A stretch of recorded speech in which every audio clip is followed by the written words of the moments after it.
হয়, বাৰিষা ভয়ংকৰ ৰূপ লোৱা ননৈনৈৰ বুকুত এতিয়া সৰিয়হ ফুলিছে। মই আছোঁ চিপাঝাৰৰ খুৰাহালত আৰু সৰিয়হৰ মই দৃশ্য দেখুৱাইছোঁ। এয়া চিপাঝাৰৰ খুৰাহালৰ পথাৰৰ দৃশ্য। এয়া আচলতে ননৈনৈৰ বুকুত এইদৰে সৰিয়হ ফুলিছে। ক'ব লাগিব প্ৰতি বাৰিষা ননৈনৈয়ে কাল ৰূপ ধাৰণ কৰে, ভয়ংকৰ ৰূপ ধাৰণ কৰে। দাঁতিকাষৰীয়া ৰাইজলৈ ভাবুকি কঢ়িয়াই আনে। তাৰ বিপৰীতে কিন্তু খৰালি কালত ননৈৰ বুকুত অন্য এখন ছবি দেখিবলৈ পোৱা গৈছে। ভাল লগা ছবি উদ্ভাসিত হৈছে। বিঘা বিঘাই কেৱল হালধীয়া আৰু হালধীয়া ৰূপ লৈ সৰিয়হ ফুলিছে। একাংশ কৃষক আছে, মই তেওঁলোকৰ ওচৰলৈ যাম। মই পুনে আপোনাৰ ওচৰলৈ গৈছোঁ। বাৰিষা কালত এই ননৈনৈয়ে ভয়ংকৰ ৰূপ লয়, দাঁতিকাষৰীয়া ৰাইজলৈ সংশয় নমাই আনে, ভাবুকি নমাই আনে। তাৰ বিপৰীতে কিন্তু এই খৰালি কালত এখন ভাল লগা ছবি উদ্ভাসিত হৈছে। এখন হালধীয়া সাগৰৰ ৰূপ লৈছে সৰিয়হে। যেনি চাব কেৱল হালধীয়া আৰু হালধীয়া। অকল সৰিয়হই নহয়, আপোনাৰ আলু, নহৰু, সৰিয়হ, আমাৰ কবি খেতিৰ পৰা সকলোখিনি খেতি কৰা হয় ইয়াত। এই বছৰ নহয়, আমি প্ৰতি বছৰে 10-15 বছৰৰ পৰা এনেকৈ খেতি কৰি আহিছোঁ। কিন্তু যোৱা বছৰ আমি কৃষি বিভাগৰ পৰা যিটো বীজ পাইছিলোঁ, বহুত লোকচানৰ সন্মুখীন হৈছোঁ। এইবেলিতো আমি কৃষি বিভাগৰ পৰা কোনো সা সুবিধা একো পোৱা নাই, সাৰ বীজ একো পোৱা নাই। আমি নিজাববীয়াকৈ যিখিনি কৰিছোঁ আপোনালোকে দেখিছে। আমি লক্ষ্য কৰিছোঁ এখন বিশাল পথাৰ। এই পথাৰখনত কিমান মানুহ জড়িত আছে? ইয়াতে আপোনাৰ 4-5জনমান গোট আছে। আমাৰ প্ৰায় প্ৰতিটো গোটত 5ৰ পৰা 10জনকৈ আছে সদস্য। মোটামুটি 50-60জন মানুহ হয় আছে হয়। প্ৰায় 200 বিঘামান মাটিত আমি খেতি কৰোঁ, গোটেইকেইজন গোট লগ লাগি। আপোনালোকে এটা কথা কৈছে যে এই পথাৰত জড়িত মানুহখিনিয়ে মিঠাতেল ক্ৰয় কৰিবলগীয়া নহয়। নাই নহয়। আমি ধৰক যিটো সৰিয়হ আমি প্ৰায় বিক্ৰী কৰা নহয়, আমি এইটো মিঠাতেলৰ কাৰণে ঘৰত ব্যৱহাৰ কৰোঁ। আমাৰ সৰিয়হ খেতি কৰা ইয়াৰ আশে পাশে যিমানখিনি মানুহ আছে, যিটোহে মিঠাতেলৰ দাম, সেই মিঠাতেলৰ দামৰ লক্ষ্য ৰাখি আমাৰ সৰিয়হৰ খেতি সকলোৱে কৰে। আন এটা প্ৰসংগ আনিছোঁ, যি আপোনালোকৰ অঞ্চলৰ মাজেৰে ননৈনৈ বৈ গৈছে। বাৰিষা কালত কিন্তু কেতিয়াবা বিপদ হয়, যে বানপানীৰ সৃষ্টি হ'লে বা যেতিয়া মথাউৰি ছিগি যায়। তাৰ বিপৰীতে কিন্তু খৰালি কালত এখন ভাল লগা ছবি ননৈৰ বুকুত। বাৰিষাতো যথেষ্ট পানী হয় ইয়াৰ নদীত। আপোনালোকে জানেই, ইয়াৰ দাঁতিকাষৰীয়া যিমানবিলাক অঞ্চল আছে, বানপানীয়ে সকলো খেতিপথাৰ নষ্ট কৰি দিয়ে। কিন্তু খৰালি কালত এইখিনিত পানী নহয়, নদীত পানী যথেষ্ট কমি যায়। তাৰ কাৰণে ওপৰৰ খেতিটো কৰিবৰ কাৰণে সুবিধা হয়। আন কেইবাগৰাকী কৃষক আছে, মই তেওঁলোকৰ মনোভাৱ জানিম। তাৰ পূৰ্বে আকৌ এবাৰ ননৈৰ বুকুত উদ্ভাসিত এখন হালধীয়া সাগৰৰ মই দৃশ্য দেখুৱাইছোঁ। হালধীয়া সাগৰৰ ৰূপ লৈছে সৰিয়হ ফুলি। কেৱল হালধীয়া আৰু হালধীয়া, যেনি চাব কেৱল হালধীয়া আৰু হালধীয়া। প্ৰায় 50টা পৰিয়ালে এই বিশাল পথাৰখনত সৰিয়হৰ খেতি কৰিছে আৰু এইখন সময়ত হালধীয়া সাগৰৰ ৰূপ লৈ আচলতে সৰিয়হ ফুলিছে। মই সেই দৃশ্য দেখুৱাইছোঁ। আৰু ক'ব লাগিব এয়া ননৈনৈৰ বুকুৰ দৃশ্য। ননৈনৈৰ যি বালি চাপৰি, এই বালি চাপৰিত এইদৰে সৰিয়হ ফুলিছে, সৰিয়হ হাঁহিছে বুলি ক'ব লাগিব। আৰু এই ননৈনৈয়ে কিন্তু বাৰিষা ভয়ংকৰ ৰূপ লৈ কাল ৰূপ ধাৰণ কৰে। তাৰ বিপৰীতে কিন্তু এই খৰালি কালত এখন মনোমোহা ছবি উদ্ভাসিত হৈছে। এগৰাকী জ্যেষ্ঠ কৃষক আছে, মই তেখেতৰ ওচৰলৈ গৈছোঁ। ননৈয়ে বাৰিষা আপোনালোকক কিছু শংকিত কৰি তোলে। তাৰ বিপৰীতে কিন্তু খৰালি কালত এখন মনোমোহা ছবি দেখিবলৈ পোৱা গৈছে ননৈনৈৰ বুকুত। ক'ব ধৰিব নালাগে, এইফালে ক'ব। আজি 10-12 বছৰেদি আমি ইয়াতে খেতি কৰি আছোঁ। অন্ততঃ কেম্পটোৰ পৰা ধৰিলে 100জনমান মানুহ হয়। এনেকুৱাকৈ খেতি কৰি আছোঁ। ইয়াত ধানৰ খেতি কৰিব নোৱাৰি, বাৰিষা বানপানীয়ে চব নষ্ট কৰি লৈ যায়। যোৱা বছৰ খেতি কৰা হৈছিল, কিন্তু বানপানীয়ে মাৰি লৈ গৈছে ধানৰ খেতিটো।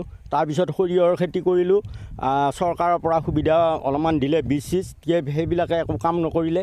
সেইকাৰণত এইবাৰ কাৰো সহায় নোলোৱাকৈ আমি গোটেইখিনি খেতিয়কে আলোচনা কৰি নিজৰ ঘৰৰ বীজেৰে আমি খেতিটো কৰিছোঁ। এতিয়া যথেষ্ট ভাল হৈছে আৰু আমি এইটো উৎপাদনটো আমাৰ ঘৰৰ লগাওঁ আমি। এটা কথা আমি ক'ম যে আপোনালোক আচলতে প্ৰকৃত কৃষক। আপোনালোকে মাটিৰ লগত আপোনালোকে জড়িত থাকে বছৰ অধিক সময়। চৰকাৰ বিভিন্ন আঁচনি আছে, বিভিন্ন কথা কয় যে কৃষকসকলক সাহায্য আগবঢ়োৱাৰ কথা কয়।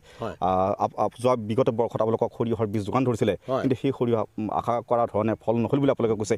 তাৰ অন্যান্য কি সহায় পাইছে কৃষি বিভাগৰ পৰা? অন্যান্য আমি একো সহায় পোৱা নাই।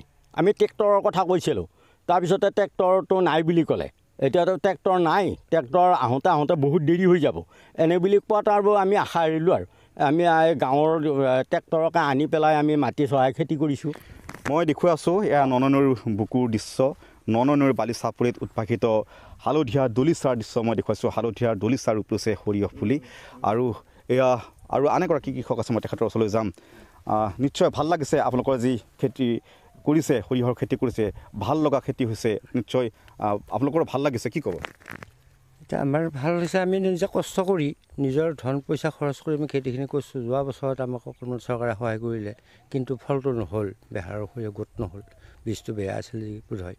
এতিয়া এই বছৰ আমি নিজে কিনি আনি সেই বীজেৰে আমি খেতি কৰিছোঁ। নিজৰ টকাৰ খৰচ কৰি আমি ট্ৰেক্টৰ মাৰিছোঁ, মাৰি কিবা কৰি এনেকৈ খেতি লগাইছোঁ। আন এগৰাকী কৃষক আছে, মই তেখেতৰ ওচৰলৈ যাম।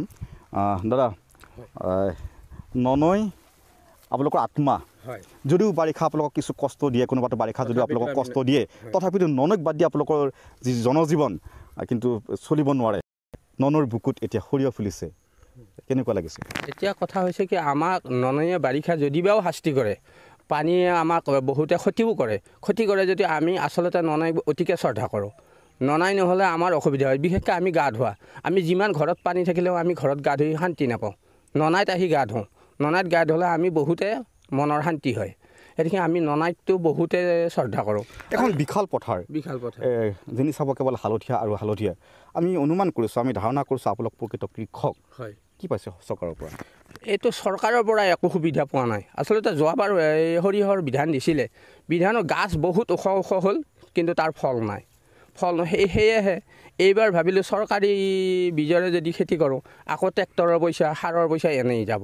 সেইকাৰণে নিজাববীয়াকৈ বীজ ব্যৱহাৰ কৰিলোঁ, কৰি পেলাই কি খেতি কৰিছোঁ। এইবাৰতো আমাৰ আশানুৰূপভাৱে খেতি। এটা কথা ইতিমধ্যে কৈছে যে আপোনালোকৰ এই পথাৰখনৰ লগত যিখিনি মানুহ জড়িত হৈ আছে, এইখিনি পুৰালে কিন্তু মিঠাতেল, অন্ততঃ মিঠাতেলখিনি ক্ৰয় কৰিবলগীয়া নহয়। আমি আচলতে খেতি কৰাৰ উদ্দেশ্যটোৱে হ'ল সৰিয়হৰ খেতি কৰাৰ উদ্দেশ্য এইয়ে, মিঠাতেলৰ যেনেকুৱা দাম, এই দাম হিচাপে আমি খেতিয়ক মানুহ, দুখীয়া মানুহ, আমাৰ কোনো বাহিৰা কোনো উপাৰ্জন নোহোৱা মানুহ, আমি মিঠাতেল কিনি খাব লাগিলে ইমান দামত আমাৰ অসুবিধা হয়। সেয়েহে আমি সৰিয়হৰ খেতি কৰিছোঁ।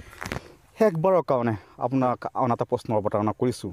যিহেতু আপোনালোকৰ এই পথাৰখনেই মূল জীয়াই থকাৰ ভৰসা, কি ক'বা, কি আহ্বান জনাব চৰকাৰক?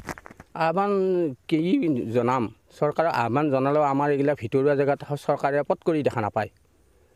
বাহিৰৰবিলাক সকলোকে দেখা পাব, কিন্তু আমাৰ ভিতৰুৱা জেগাবিলাক দেখা নাপায়। তথাপিতো আগন্তুক চৰকাৰে নিজে আগবাঢ়ি আহি আমাৰ খেতিয়কক, এই দুখীয়া মানুহক যদি যথেষ্ট সহায় কৰে, যেনে ট্ৰেক্টৰ, সাৰ, বীজ, ভাল বীজ, যেনেকুৱা যোৱাবাৰৰ নিচিনা বীজ নহয়, তেনেকুৱা যদি সহায় কৰে আমি উপকৃত হ'ম বুলি। আপুনি দৃঢ়তাৰে চৰকাৰক আহ্বান জনাব পাৰে যে আমাৰ পথাৰলৈ আহক, আমি কৰা পথাৰখন চাই যাওক বুলি আপুনি নিশ্চয় চৰকাৰক আহ্বান জনাব পাৰে। হয় হয় হয়, যিটো এতিয়া কৃষি বিভাগ আছে অসম চৰকাৰৰ, কৃষি বিভাগৰ এতিয়া শুই থকা যেনে লাগে। কাৰণ কিয় জানে, ইমান বিশাল বিশাল পথাৰ আপোনালোকে দেখিছে, কিমান খেতি কৰি থকা পইচা ইয়াত, তেওঁলোকে এবাৰো খবৰ নলয়। আমি যদি কৃষি বিভাগৰ অফিচত যাই খবৰ ল'ম যে সাৰ বীজ, তেওঁলোকে কয় চৰকাৰৰ ফালৰ পৰা একো অহা নাই। গতিকে চৰকাৰক আমি আহ্বান জনাওঁ যে দুখীয়া কৃষকখিনিক তেওঁলোকে সাৰ হওক, বীজ হওক বা ট্ৰেক্টৰ দি যথেষ্টখিনি অলপ সহায় কৰে, নিশ্চয় কৃষকখিনি উপকৃত হ'ব।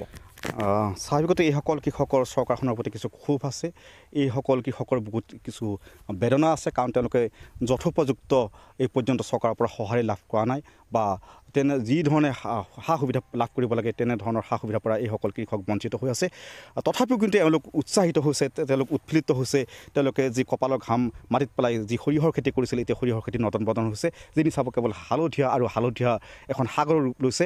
আৰু পুনৰ কৈছোঁ, শেষবাৰৰ কাৰণে কৈছোঁ, এয়া বাৰিষা ভয়ংকৰ ৰূপ লোৱা ননৈৰ বুকুত উদ্ভাসিত এখন বিপৰীত ছবি, এখন অন্যান্য ছবি।